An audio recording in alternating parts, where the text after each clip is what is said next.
요것만 해도 거의 한 1시간 분량이 나옵니다. 제 영상들 찾아보시면 연수 진행한 것들도 있거든요. 예, 꼭 찾아보시고요. 올해도 또 만들어서 올려드리도록 하겠습니다. 지금 현재 학교폭력 실태조사 기간입니다. 초등학교 4학년부터 고등학교 3학년까지 전 학생을 대상으로 학교폭력 실태조사를 진행하고 있거든요. 그래서 지금 자녀들이 혹시 학교폭력 실태조사에 응하지 않았다면 바로 로그인해서 학교폭력 실태조사에 참여할 수 있도록 안내를 해 주시는 것도 하나의 방법일 수 있겠네요. 여러분 안녕하세요, 훈이쌤입니다. 학교폭력과 관련한 영상 두 번째 시간이고요. 2024년 버전으로 다시 한번 소개를 해드리고 있습니다.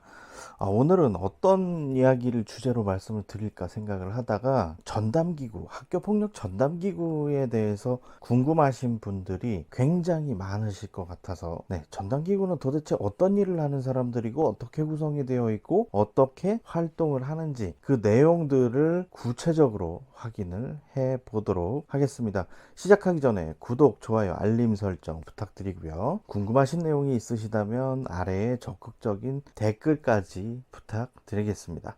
그럼 시작해 볼게요.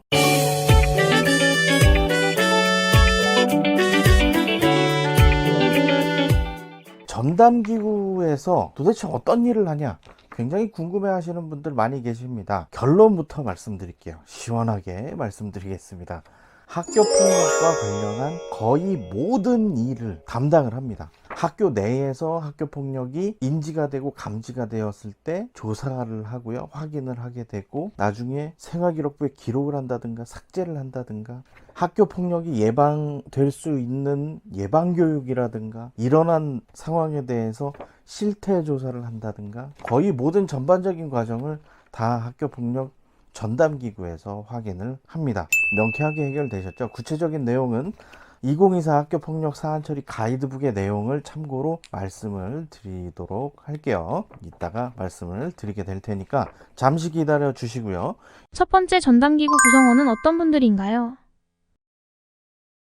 학교폭력 전담기구의 구성원들이 어떤 분들로 구성이 되어 있는지 확인을 해보도록 하겠습니다. 학교폭력 예방법 제14조에는 전문 상담교사 배치 및 전담기구 구성에 관한 내용이 들어 있습니다. 사망에 보면 학교의 장은 교감, 전문상담교사, 보건교사, 책임교사, 학부모 등으로 학교폭력 문제를 담당하는 전담기구를 구성한다 라고 되어 있고요. 이 경우 학부모는 전담기구 구성원의 3분의 1 이상이어야 한다 라고 되어 있습니다.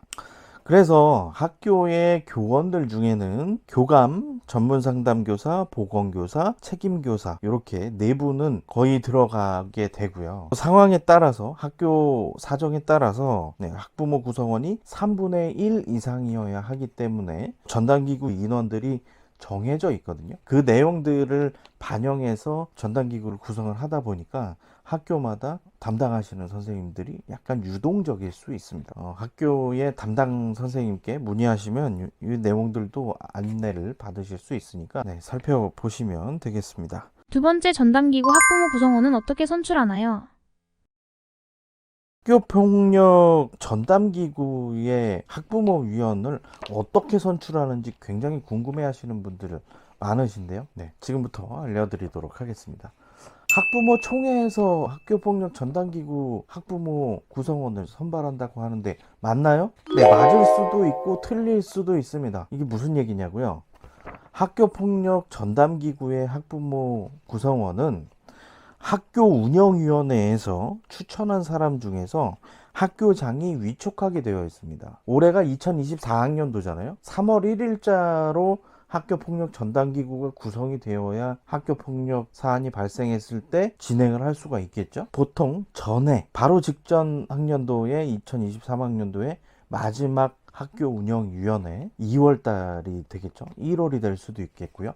이때 진행되는 학교운영위원회에서 추천을 받아가지고 다음 학년도에 학교폭력 전담기구 학부모위원을 위촉을 하게 됩니다. 그래서 대부분의 학교에서 2024학년도 3월 1일자부터 진행을 하기 위해서 2023학년도 마지막 학교운영위원회에서 추천을 받아서 학교장이 임명을 하는 절차를 거치게 되었다는 거 참고로 알아두시면 되겠네요. 그리고 아까 학교 폭력 사안을 예방하고 실태를 조사하고 사안이 확인되었을 때 감지나 인지가 되었을 때 사안을 확인을 하고 해당 절차를 진행을 하고 나중에 가해 학생의 생활기록부 기록이라든가 삭제 이런 모든 것들을 전담기구에서 담당을 하게 되는데 이 업무를 담당하는 학교폭력 책임교사, 학교폭력과 생활지도 업무를 관장하는 생활지도부장 또는 학생부장 이 분들이 주도적으로 이 업무를 담당해서 진행을 하게 됩니다. 물론 학교급에 따라서 학교에 따라서는 아까 말씀드린 그 두 분 학교폭력 책임교사와 학생부장이 같은 분일 수도 있고요.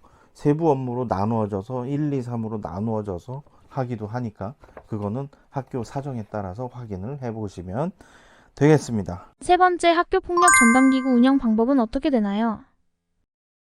다음은 학교폭력 전담기구의 운영 방법이 차이가 있다고 알고 있는데 어떤 방법으로 운영을 하나요? 라고 하는 질문이 있을 수 있겠습니다. 네, 맞습니다. 학교마다 운영하는 방식이 달라요. 이 운영하는 방식에 대해서는 학교의 장이 결정을 해서 진행을 하게 되어 있습니다. 그러다 보니까 아까 말씀드린 대로 전담기구 구성원의 인원수도 다를 수 있고요. 또 회의를 진행하는 방법도 다를 수가 있습니다. 그 내용들에 대해서는 해당 학교에 자녀가 재학하고 있는 해당 학교에 문의를 하시는 게 가장 정확하다는 거. 학교마다 다를 수 있으니까요. 그 내용들 살펴보시면 되겠습니다. 그리고 전담기구의 인원과 관련해서는 여기 화면에 띄워 드릴게요. 인원은 이렇게 구성이 되어 있습니다. 이 인원수도 역시 학부모의 구성원을 학교 운영위원회에서 추천을 받아서 학교장이 임명을 하게 되어 있기 때문에 학기 중간에 학년도 중간에 변경되는 것은 절차가 굉장히 복잡하고 어려울 수 있기 때문에 학운위에서 결정된 내용을 학교장이 임명해서 진행하고 있는 거니까 해당 학년도에 학교폭력 사안이 발생을 했다면 학생들의 사안 처리의 형평성을 위해서 중간에는 가급적 바꾸지 않는 것이 좋겠습니다. 물론 예외는 있긴 하지만요. 네 번째, 학교 폭력 전담기구의 역할을 구체적으로 알려주세요.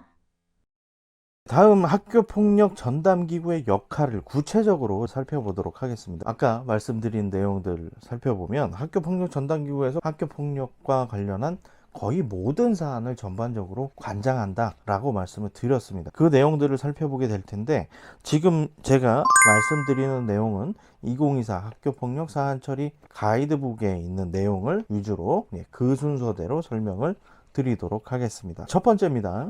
사안 접수 및 보호자 통보라고 하는 건데요. 일단 학교폭력 사안이 감지나 인지가 되었을 때 학교폭력 전담기구에서 사안을 접수하게 되고 보호자에게 안내를 하게 됩니다. 피해 학생의 보호자에게도 안내를 하고요. 가해 학생의 보호자에게도 안내를 합니다. 물론 피해받은 학생이 있는데 가해자가 일반인일 경우가 있습니다. 제가 말씀드리는 일반인은 학교에 다니다가 중간에 그만둔 학생들, 이 학생들도 일반인으로 봅니다. 학생이 아니라고 보는 거죠. 학생이 학교에 재적하고 있을 때에 그때의 학생으로 보는 개념입니다. 그래서 성인도 일반인이지만 학교를 그만둔 학생, 이런 학생들도 일반인에 속한다고 하는 거 살펴보시면 되겠습니다. 학교 폭력의 정의가 피해를 받은 학생, 주체가 피해를 받은 학생이기 때문에 피해자가 학생인 경우에는 학교 폭력으로 접수가 되어서 처리가 될 수 있습니다. 이때에는 피해 학생에 대한 보호 조치만 내려줄 수 있겠죠. 가해한 일반인에게는 조치를 내려줄 수가 없다는 거 참고로 알고 계시면 되겠네요. 그 다음 학교폭력 사실을 확인을 하고요. 이 내용들은 따로 설명드리지 않겠습니다. 그리고 교육지원청에 사안을 인지한 다음에 48시간 이내에 교육지원청에 보고하는 것을 원칙으로 하고요. 그리고 중대사안, 성폭력 사안이라든가 이런 것들은 112나 117에 신고를 하게 됩니다. 학교 전담경찰관이 학교마다 배치가 되어 있는데요. 이분들에게 연락을 하는 것은 상담으로 인식을 할 수가 있기 때문에 실제로 접수 처리를 해야 하는 성 관련 사안들은 112나 117로 신고를 해 주셔야 하는 거고요. 다음 학교장 자체 해결 여부에 심의를 할 수 있습니다. 학교장 자체 해결에 해당하는 요건이 4가지가 있습니다. 그 내용들을 정확하게 파악을 하고 어느 하나라도 해당이 된다고 한다면 학교장 자체 해결이 불가능하다고 볼 수가 있겠습니다. 또 학교장 자체 해결 요건에 해당한다고 하더라도 피해 학생과 보호자가 동의를 하지 않았을 경우에는 교육지원청에 운영되는 학폭위에 진행을 요청을 할 수 있다는 거 참고로 알아두시면 되겠네요. 처분이 나온 이후에 가해 학생 조치에 대한 집행정지 신청이 인용이 되어서 피해 학생 측이 요청하는 경우에 전담기구 심의를 거쳐서 가해 학생과 피해 학생을 분리할 수 있는 그런 권한도 학교폭력 전담기구에서 가지고 있습니다. 이 내용도 참고로 알아두시면 되겠고요. 다음은 졸업 전에 가해 학생 조치사항 삭제 심의도 전담기구에서 진행을 합니다. 이 내용은 제가 순서대로 이 학교폭력 사안 처리와 관련한 내용들을 설명을 드린 이후에 졸업 전에 어떻게 삭제를 하고 어떻게 진행을 하는지 그 내용도 다시 영상으로 알려드리겠습니다.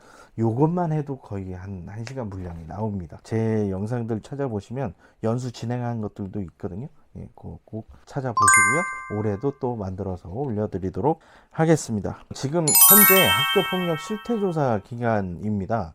초등학교 4학년부터 고등학교 3학년까지 전 학생을 대상으로 학교폭력 실태조사를 진행하고 있거든요. 그래서 지금 자녀들이 혹시 학교폭력 실태조사에 응하지 않았다면 바로 로그인해서 학교폭력 실태조사에 참여할 수 있도록 안내를 해 주시는 것도 하나의 방법일 수 있겠네요. 오늘 간단하게 학교폭력 전담기구의 구성과 역할, 그리고 학교폭력 전담기구에서 어떤 일을 구체적으로 진행을 하는지에 대해서 설명을 드렸습니다.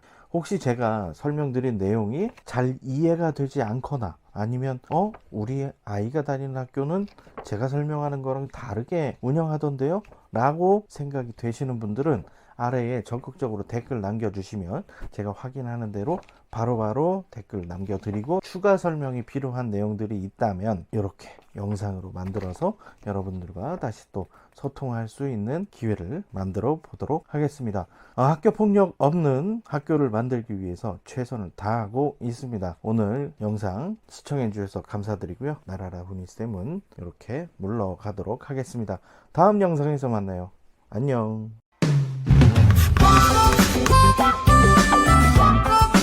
Thank you.